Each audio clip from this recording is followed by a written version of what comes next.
I'm Brittany Lewis with Forbes Breaking News.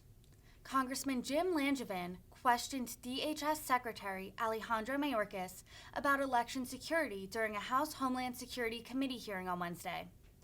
The Rhode Island Democrat feared that Russia is more incentivized to interfere in upcoming U.S. elections in retaliation for sanctions the U.S. issued over Putin's invasion into Ukraine.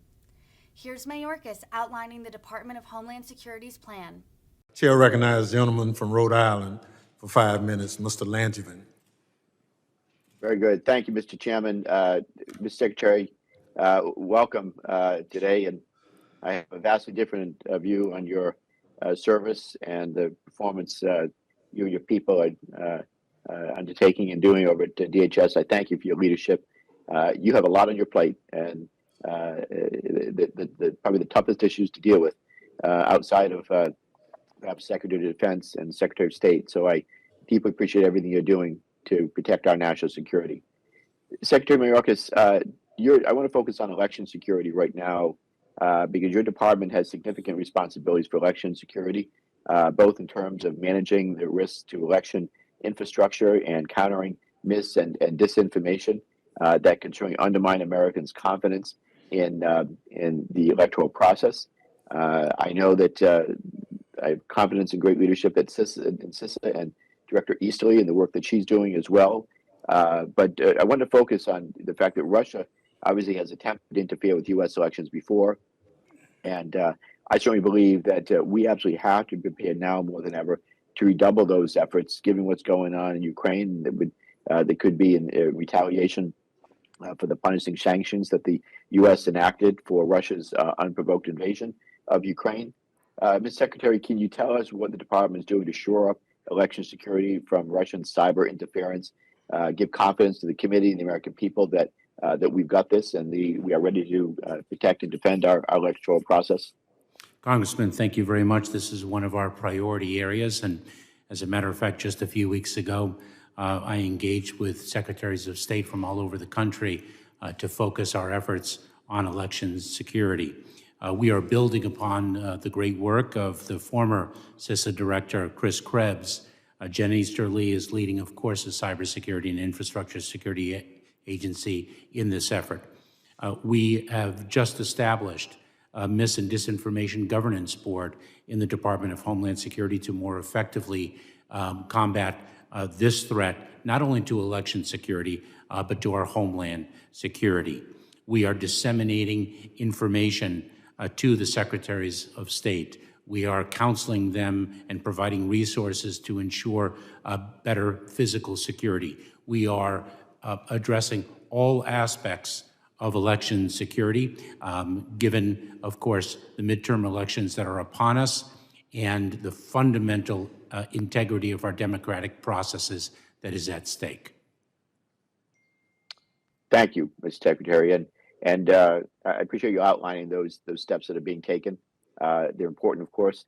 But let me also turn to the fact that, of course, the scope of Russian cyber threats extends beyond our elections. Also, we know that the Russian government is exploring options for potential cyber attacks against the United States and our critical infrastructure. President Biden warned against that recently, and is making sure that we have all hands on deck to make sure that our critical infrastructure as well is being protected.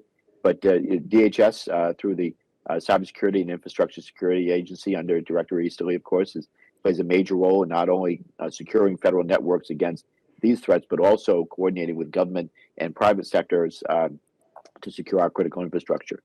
So in approaching this multifaceted responsibility, DHS, through CISA, has generated innovative approaches to cybersecurity collaboration, both the interagency and the broader set of public and private sector stakeholders in the cybersecurity ecosystem.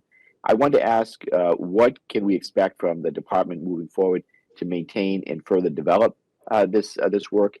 And obviously, there's considerable level of variance across our critical infrastructure. For instance, certain companies have different inherent cybersecurity capacities, use different technologies, and have different levels of significance to national critical functions. How should DHS public-private partnerships account for such variances? So there's been tremendous work underway, Congressman, in CISA under Jen Easterly's leadership.